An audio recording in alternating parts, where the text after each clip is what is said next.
தமிழகத்திலும் திருப்பரங்குன்றத்தை நாம் நன்றாக கவனித்தோம். இந்து முஸ்லிம்களுக்கு இடையே பிரிவினை உண்டாக்கிறார்கள். ஐ லவ் முகமது என்று ஒரு இயக்கம் நடந்தது. வெறுப்பு அரசியலை பேசினவனுக்கு தண்டனை இல்லை, என்னுடைய கடவுளை நான் காதலிக்கிறேன், அன்பு செலுத்துகிறேன் என்று சொன்னவனை எஃப்ஐஆர் போட்டு உள்ளே செல்லியார்கள். கான்பூரில் செப்டம்பர் 4 மிலாதி நபி அன்று ஐ லவ் முகமது என்று ஒரு போஸ்டர் போட்டார்கள். இது பரவியது. ஐ லவ் நியூயார்க்கை போல இது பரவியது. அந்த யார் யாரெல்லாம் ஐ லவ் முகமது சொன்னார்களோ அவர்களின் மீது எஃப்ஐஆர் போடப்பட்டுள்ளது. சங்கிகள் ஐ லவ் புல்டோசர் என்று வைத்தார்கள். ஒரு கோவில் இருக்கிறது, பாபநாசம் தாலுகா. அந்த கோயில் ராஜகோபால் கோயில். அதன் அறங்காவலராக நர்கிஸ் கான் இருக்கிறார். உடனே என்ன செய்வார்கள் அவர்கள்? ஒரு இந்து கோயிலின் அறங்காவலராக இஸ்லாமியர் இருக்க முடியுமா? ராஜா ட்வீட் செய்தார், இது இந்திய தமிழக அரசு இந்து சமய அறநிலைத்துறை இஸ்லாமியரை போட்டு விட்டதாக. நர்கிஸ் கான் பேட்டி கொடுக்கிறார், என்னுடைய பிரசவம் மிக கடுமையாக இருந்தது, நான் ஒரு இந்து, எனக்கு பிரசவம் பார்த்த மருத்துவரின் பெயர் நர்கிஸ் கான், அதுதான் இந்தியாவின் ஆன்மா. தனக்கு பிரசவம் தான் கஷ்டப்பட்ட போது தனக்கு உதவிய இஸ்லாமிய டாக்டரின் பெயரை அந்த அம்மா தன்னுடைய மகனுக்கு வைத்திருக்கிறார், நர்கிஸ் கான் என்று. இதை வன்முறையாக திருப்ப நினைத்தார்கள் ஹெச் ராஜா போன்றவர்கள். அவர்கள் மீது எந்த வழக்கும் இல்லை. அதுதான் இன்றைய நிலைமை.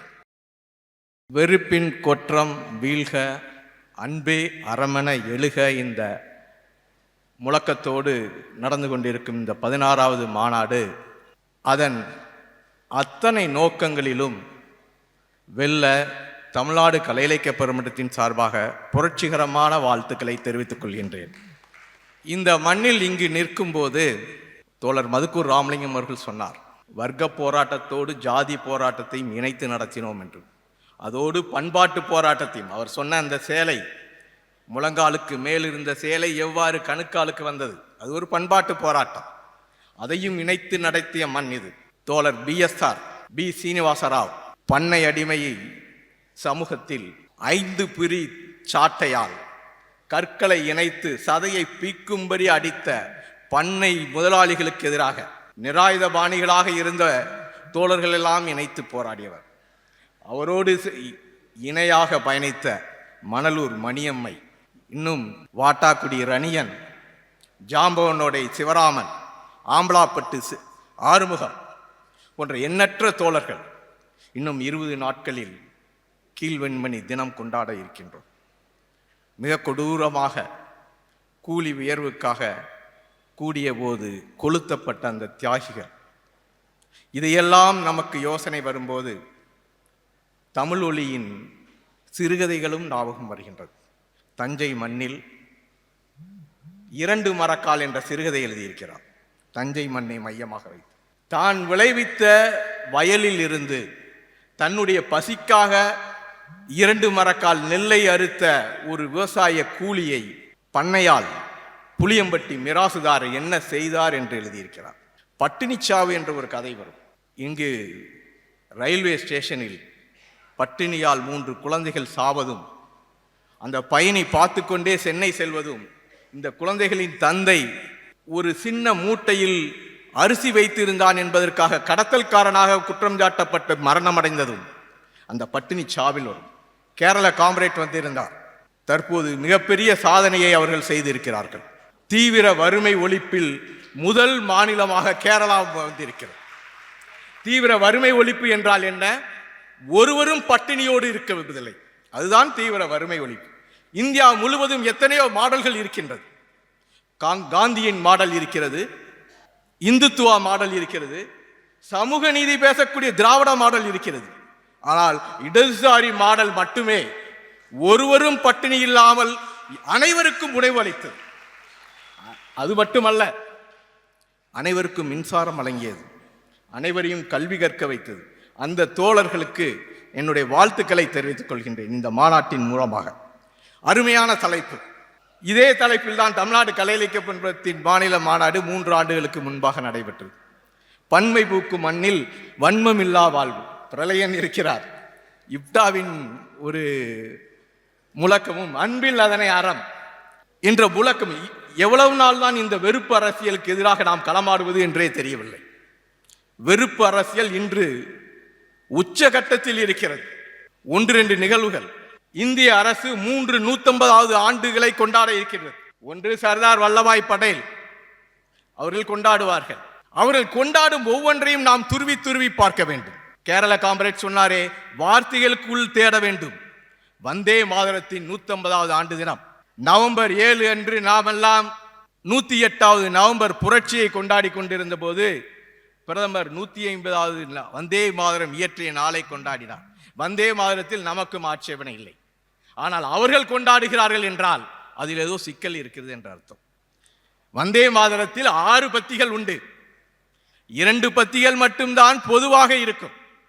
மற்ற 4 பத்திகளும் துர்கா தேவியாக இந்தியாவை சித்தரித்திருக்கும். ரவீந்திரநாத் தாகூர் அவர்கள் 1896 முதலாக பாடினார். இந்த சர்ச்சை வந்தது. பக்கிம் சந்திர சட்டர்ஜி எழுதிய ஆனந்த மடம் சர்ச்சைக்குள்ளானது. இஸ்லாமியர்கள் தங்களுக்கு எதிராக இந்த நாவல் இருக்கிறதாக தடை செய்ய வேண்டும் என்று 1930 குரல் உயர்த்தினார்கள். 1937 ரவீந்திரநாத் தாகூர் தலைமையில் இருந்த நேதாஜி சுபாஷ் சந்திரபோஸ் உள்ளிட்ட ஜவஹர்லால் நேரு உள்ளிட்ட காங்கிரசின் ஒரு குழு அந்த 4 பத்திகளையும் நீக்குவது என்று முடிவு செய்தது. இந்திய அரசியலமைப்பு நிர்ணய சபையும் நேஷனல் ஆந்தம் என்று ஒன்று சொல்றது, நேஷனல் சாங் என்று சொன்னது. National anthem Jana Gana Mana, national song Vande Mataram. அதுவும் அந்த 4 பத்தியை நீக்கியது. இன்றைக்கு மத்திய அரசு எல்லாத்துக்கும் சர்க்குலர் அனுப்பி இருக்கிறது. 4 கட்டங்களாக இது கொண்டாடப்பட வேண்டும். ஒன்று, நவம்பர் 7 முதல் 14 வரை கொண்டாடி விட்டார்கள். குடியரசு தினத்தை ஒட்டி கொண்டாட வேண்டும். அடுத்த ஆண்டு சுதந்திர தினத்தை ஒட்டி கொண்டாட வேண்டும். மீண்டும் நவம்பரில் கொண்டாட வேண்டும். நீங்கள் பண்பாட்டு அரசியலை, பண்பாட்டு மேலாதிக்கத்தை மிகச்சிறப்பாக பயன்படுத்துபவர்கள் பிஜேபி அரசு தான். இன்னொன்றும் இருக்கிறது. 150வது ஆண்டு பிர்சா முண்டா, பழங்குடிகளின் தலைவன், 25 வயதே வாழ்ந்த ஒரு கொரில்லா போராளி, ஆங்கிலேயர்களுக்காகவும் ஜமீன்தார்களுக்காகவும் களமாடியவன். ஒரே ஒரு வாழ்க்கையில் ஒரு புள்ளி வருகிறது.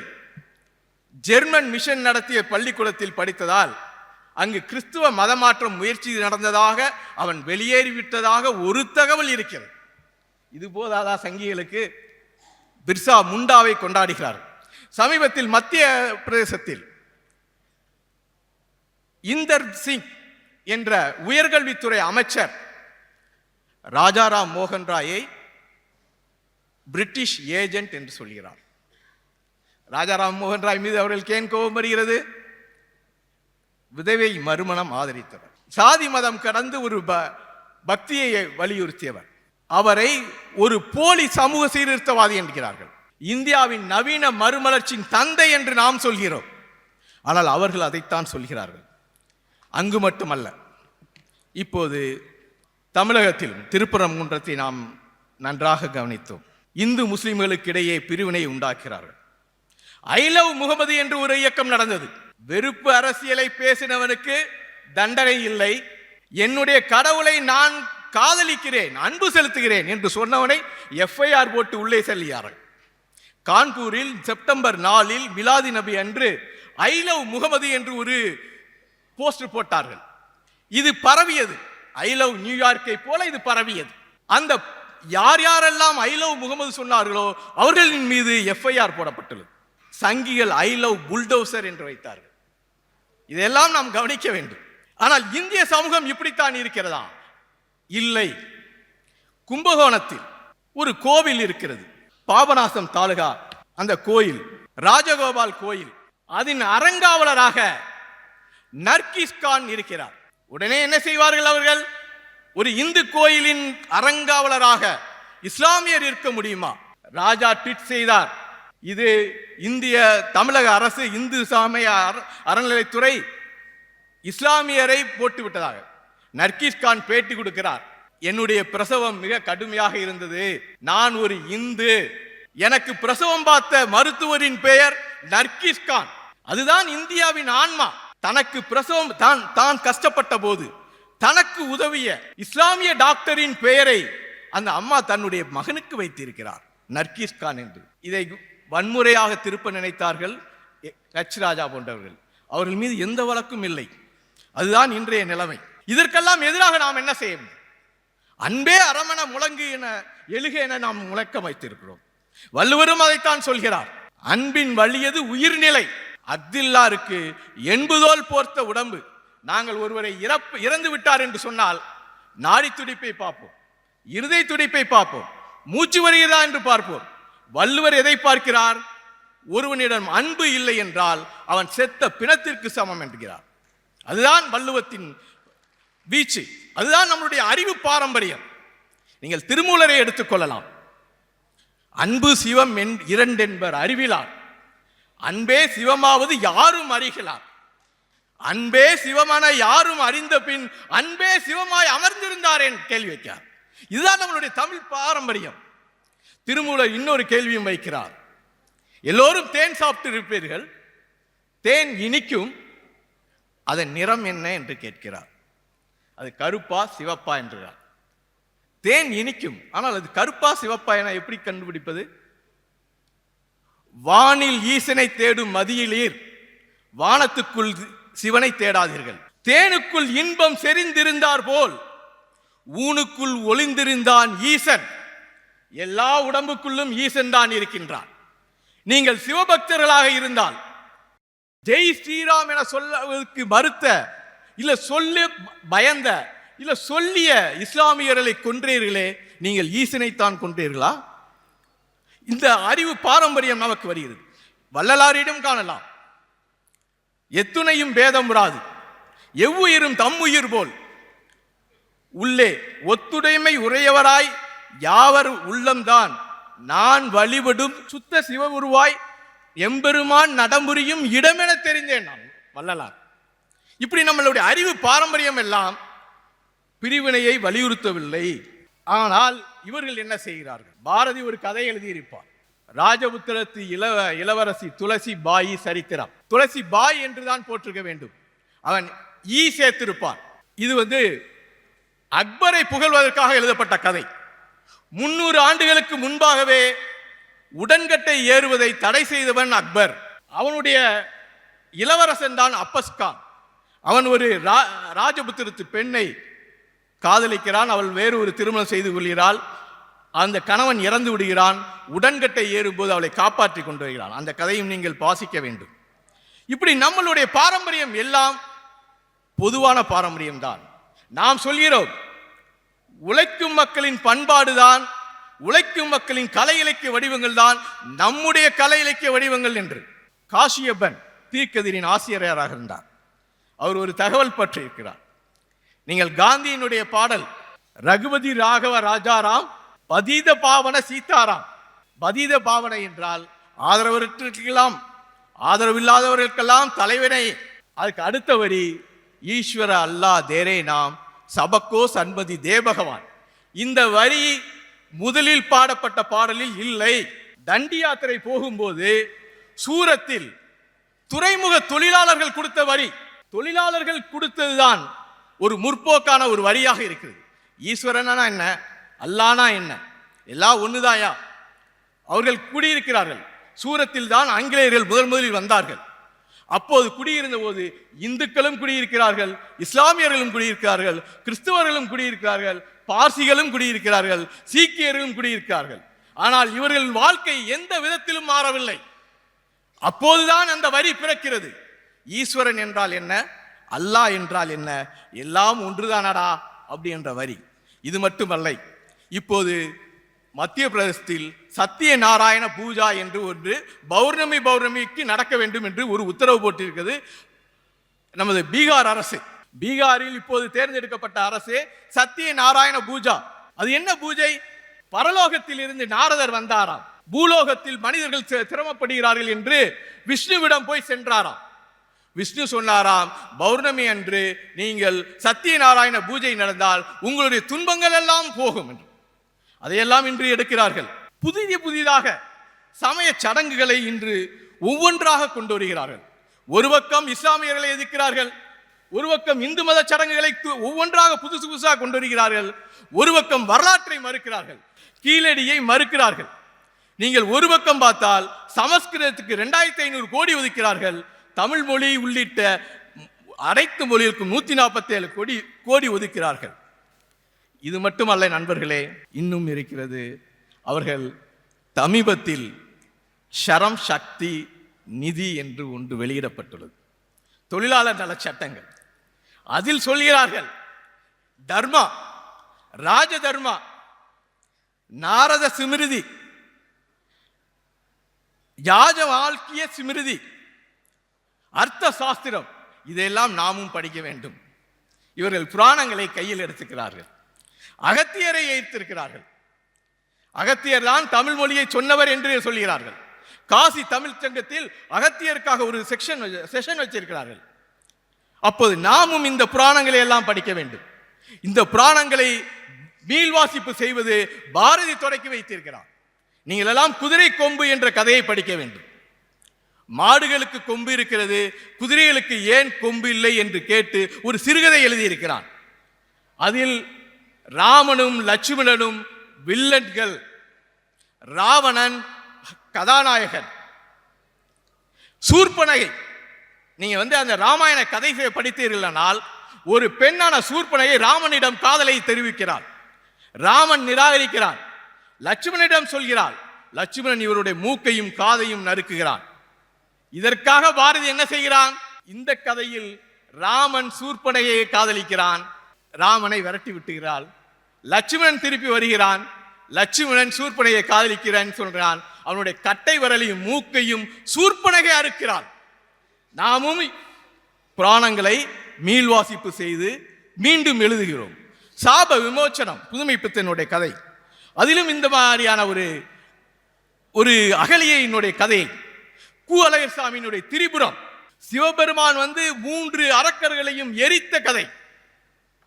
அதை எதோடு கம்பேர் பண்ணுகிறார்? பாலியல் சுரண்டலுக்கு உள்ளாக்கப்பட்ட ஒரு சாதாரண அபலை பெண் சிரிப்புக்கு கு அழகர்சாமி சிவனின் பேராற்றலை ஒரு ஏழை எளிய பெண்ணின் சிரிப்புக்கு கம்பேர் செய்வார்.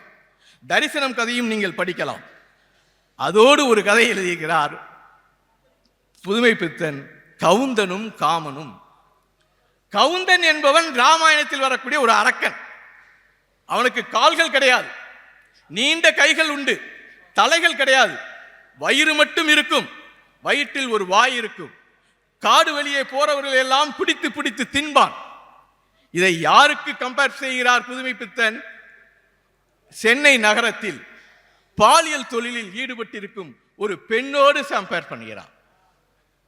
அந்த பெண்ணினுடைய அந்த கதையில் போகும், நீங்கள் போட்டிருக்கிறீர்களே சட்டை, உங்கள் பைகளில் இருக்கிறதே அந்த பணம், உங்கள் கை கண்ணாடி இருக்குதே, இதெல்லாம் அவள் வயிற்றில் உணவாக இருக்க வேண்டியது, அதையெல்லாம் நீங்கள் திருடிக் கொண்டீர்கள் என்பதை நாமும் புராணங்களை பேசுகிறோம். வலதுசாரிகளும் புராணங்களை பேசுகிறார்கள். மிகப்பெரிய நாவல் ஒன்று வெளியிடப்பட்டுள்ளது, வெண்முரசு என்று. ராமாயணம் மகாபாரதம் வலியுறுத்திய அத்தனை நியாயங்களையும் மீண்டும் அதே மாதிரி வலியுறுத்துகிறார்கள். அதையெல்லாம் நாம் விமர்சித்து இதிலிருந்தெல்லாம் நாம் விடுபட வேண்டும். இதெல்லாம் ஏன் நடக்கிறது? அதுதான் ஒரு கேள்வி. பொருளாதார நெருக்கடி தான் இதுக்கெல்லாம் காரணம். ட்ரிக்கிள் டவுன் தியரி என்று சொல்வார்கள். ஒரு சிட்டுக்குருவியை வளர்க்க வேண்டும் என்றால் குதிரைக்கு கொள்ளு வைப்பது. சிட்டுக்குருவியை வளர்ப்பதற்கு எதற்கு குதிரைக்கு கொள்ளு வைக்க வேண்டும்? குதிரை நன்றாக சாப்பிட்டு சாணம் போடுமாம், அந்த சாணத்தில் புழு வளருமாம், அந்த புழுவை சாப்பிட்டு சிட்டுக்குருவி வளரணுமாம். இதுதான் கார்ப்பரேட் எக்கனாமியினுடைய ஒரு சுருக்கமான வழி. எல்லா பொருளும் எல்லா நிதிகளும் கார்ப்பரேட்டுக்கு வழங்கிவிட்டு ஒன்றுமில்லாத இந்த ஏழைகளின் மீது ஜிஎஸ்டி வரி விதிக்கப்படுகிறது. இதைத்தான் தமிழ் ஒலி சொன்னார். ஏழைகள் சிந்தும் வியர்வை வரியென நீரென பாய்கிறது, பண பேழையுடையவர் தம் வயல் பச்சை கொளிக்கிறது, ஊரில் உழைத்திடும் உத்தமர் நெஞ்சில் உதிரம் வடிகிறது, அதை வாரி குடிக்கும் அரசியலாரின் வயிறு பெருக்கிறது என்று. அதை போன்ற கவிதைகளை நாமும் எழுத வேண்டும். உலகம் முழுவதும் பொருளாதார நெருக்கடி இருக்கிறது. இன்றைக்கு 1000 நாட்களை தாண்டி உக்ரைன் போர் நடந்து கொண்டு இருக்கிறது. 70,000 மக்களை கொன்ற இஸ்ரேலின் இன அழிப்பு நடந்து கொண்டு இருக்கிறது. இதெல்லாம் ஒரு பொருளாதார நெருக்கடியின் காரணமாகத்தான். பிரிக்ஸ் நாடுகளை பற்றி நாம் தெரிந்து கொள்ள வேண்டும். எஸ்சிஓ பற்றி ஷாங்காய் கோஆபரேஷன் ஆர்கனைசேஷன் என்பதை பற்றி தெரிந்து கொள்ள வேண்டும். அமெரிக்க டாலர் வீழும் என்பதால் இந்த போர்கள் எல்லாம் நடக்கிறது. சுற்றுச்சூழலும் மிகப்பெரிய நெருக்கடிக்குள்ளாகி இருக்கிறது. அதையும் நாம் கண்டுகொள்ள வேண்டும். சுற்றுச்சூழல் குறித்து முதல் மாநாட்டில் நமது இந்திய பிரதமர் இந்திரா காந்தி அவர்கள் உரை நிறுத்தினார். அவர் மட்டும்தான் ஒரே பெண். மிக அருமையான உரை. We are tenants of earth அப்படின்றார். நாமெல்லாம் இந்த பூமிக்கு வாடகைக்கு வந்தவர்கள். கொஞ்ச நாள் தான் இந்த பூமியில் இருக்க போகிறோம். இந்த பூமி 500 கோடி ஆண்டுகள் வரலாறு உடையது. ஆனால் நாம் 70 ஆண்டோ 80 ஆண்டோ 90 ஆண்டோ தான். அது சரி. அதுக்கடுத்து ஒரு வார்த்தை சொன்னால், இந்த வளர்ந்த நாடுகள் தான் இந்த சுற்றுச்சூழல் கேடுகளுக்கு காரணம் என்றார். அதையும் நாம் ஏற்றுக்கொள்ளலாம். அதுக்கடுத்து ஒன்று சொன்னார், poverty is the greatest polluter of the environment. ஏழ்மைதான் சுற்றுச்சூழலின் முக்கிய எதிரி என்றார். நீங்கள் ஏழ்மையை ஒழிக்காமல் சுற்றுச்சூழலை சரி செய்ய முடியாது. நாமும் அதைத்தான் சொல்கின்றோம். பாவர்ட்டி பற்றி தான் காரல் மார்க்ஸும் பேசினார். பாவர்ட்டி தான் மிக கொடுமையானது என வள்ளுவரும் பேசியிருக்கிறார். இன்மையின் இன்னாதது யாதென கேட்பின், இன்மையே இன்மையின் இன்னாதது என்றார். வறுமையை விட கொடியது எது என்றால் வறுமைதான் வறுமையை விட கொடியது என்றார். நெருப்பினுள் துஞ்சலும் ஆகும் நிரப்பினுள் ஒருபோதும் கண்பாடு அரிது. நீங்கள் தீயில் கூட உள்ளே இருந்து விடலாம், ஆனால் வயிற்றில் எரிகிற பசி தீயில் உங்களால் ஒரு நிமிடம் கூட இருக்க முடியாது. எனவே நாமும் வறுமை பற்றி பேசுகிறோம். அன்போடு இருப்பது மட்டுமில்ல, இந்த அன்போடு இருப்பவர்களின் பிரச்சனைகள் என்ன என்பதையும் நாம் சொன்னோம். வர்க்க சமூகம்தான், ஏடறிந்த வரலாறு முதல் வர்க்க சமூகம்தான். பல பேர் சொல்கிறார்கள் இது ஐரோப்பாவுக்கு மட்டும் உள்ளது, இந்திய சமூகங்களுக்கு இல்லை என்று. நக்கீரர் சொல்கிறார், ஒருவன் 7 கடலையும் ஆண்டு கொண்டிருக்கிறான் அரசன். ஒருவன் காடில் அன்றாடம் வயிற்றுக்காக 24 மணி நேரம் ஓடிக்கொண்டிருக்கிறான். இவர்கள் 2 பேரையும் கம்பேர் பண்ணும் நக்கீரன் சொல்கிறான், சங்கப்புலவன் நக்கீரன் சொல்கிறான், உண்பது நாளி உடுப்பது 2 பிறவும் எல்லாம் ஓரார்க்குமே. 2 பேருக்கு என்ன காமன்? 2 ட்ரெஸ் தான், நாளி உணவு தான். அப்ப என்ன தீர்வு? 2 வர்க்கம் இருக்கிறது. அவன் சொல்கிறான், அந்த காலத்தில் அவன் ஒரு தீர்வை வைக்கிறான், செல்வத்தின் பயனை ஈதல். அதைத்தான் வள்ளுவரும் சொல்கிறார். ஒப்புரவு என்றுகிறார், ஈகை என்று ஒரு அதிகாரம் வைத்திருக்கிறார். நாமும் அதைத்தான் சொல்கின்றோம். பொதுவாக இலக்கியத்தை நாம் பார்க்கும்போது இந்த எந்த வர்க்க சார்போடு இருக்கு என்பதை நாம் பார்க்க வேண்டும். தோமுசி அதைத்தான் சொல்கிறார். சிலப்பதிகாரம் உங்களுக்கெல்லாம் தெரியும். சிலப்பதிகாரம் எதை சொல்கிறது என்றால், அரசியல் பிழைத்தோருக்கு அறம் கூட்டாகும். இப்படி ஒரு 2 இது சொல்லுவோம். ஆனால் நாவா சொல்கிறார், இது அரச குலத்துக்கும் வணிக குலத்துக்கும் நடந்த மோதல். இளங்கோ என்பவர் ஒரு துறவி அல்ல, ஒரு வணிகர். ராஜராஜ சோழன் முதற்கொண்ட சோழ மன்னர்களுக்கு முடிசூடுபவர்கள் வணிகர்கள். அவர்கள் யோசிக்கிறார்கள், நாம் ஏன் முடியாட்சி செய்யக்கூடாது? துலாக்கோலுக்கும் செங்கோலுக்குமான போராட்டம் தான் சிலப்பதிகாரம் என்கிறார். இதிலிருந்து தான் பிறந்தது இளங்கோவடிகள் யார் என்ற நூல். எனவே நாம் ஒவ்வொரு படைப்பையும் படைக்க வேண்டும். வலதுசாரிகளும் படைக்கிறார்கள்.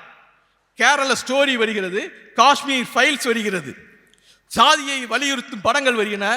நம்முடைய எழுத்து கலைஞர்களும் இருக்கிறார்கள், மாரி செல்வராஜ் உள்ளிட்ட எழில் உள்ளிட்ட கலைஞர்கள் இருக்கிறார். அப்போது இந்த இரு வேறுபாட்டுக்கிடையே நாம் ஏழைகளின் பக்கம், சொத்தில்லாதவர்களின் பக்கம், உழைக்கும் மக்களின் பக்கம் நிற்கின்றோம். இந்த சூழலில் வெறுப்பின் குற்றம் தான் நம்முடைய இன்றைய தூரம் மிகப்பெரிய ஆபத்தாக நம் முன் படம் எடுத்து ஆடுகிறது. இதையெல்லாம் நாம் எதிர்கொண்டு ஆக வேண்டும். இந்த ஜனங்களை நாம் இன்னும் அதிகமாக போய் பிடிக்க வேண்டும். இதற்கான அத்தனை வழிகளையும் நாம் மேற்கொள்ள வேண்டும். சினிமாவாக இருந்தாலும் சரி, சமூக ஊடகமாக இருந்தாலும். பரிதாபங்கள் என்ற ஒரு சேனலில் மிக சிறப்பாக ஜாதியையும் பெண்ணையும் பெண்ணடிமைத்தனத்தையும் வீட்டில் நடக்கக்கூடிய கொடுமைகளையும் பேசினார்கள். அதை போன்று நாம் உருவாக்க வேண்டும். சென்சி சமூகத்தை நாம் கைப்பற்ற வேண்டும். அவர்கள் பல இடங்களில் நல்லது நடந்திருக்கிறது. நியூயார்க்கில் ஒரு இஸ்லாமியர் மேயராயிருக்கிறார், லண்டனில் ஒரு இஸ்லாமியர் மேயராயிருக்கிறார். எனவே சென் சமூகம் முழுவதும் நம்முடைய கையில் இல்லை என்பதில்லை, அதையும் நாம் கைக்கொள்ள வேண்டும்.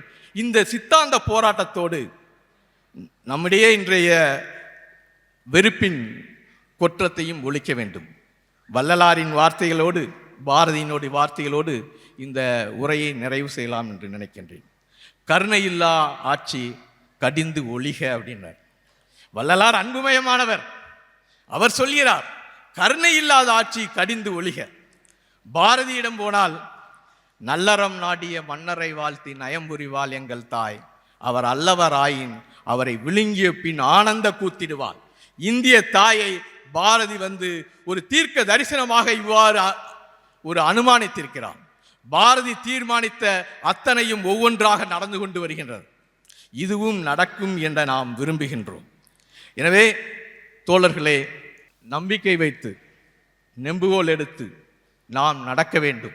இருவரும் கைகோர்த்து நடக்க வேண்டும். நாம் நடக்கும்போது மதச்சார்பற்ற சக்திகளையும் ஜனநாயக சக்திகளையும் நம்மோடு நடக்க வைப்போம், நடப்போம், முதல் அடியை எடுத்து வைப்போம். வெற்றி நமதே. நன்றி.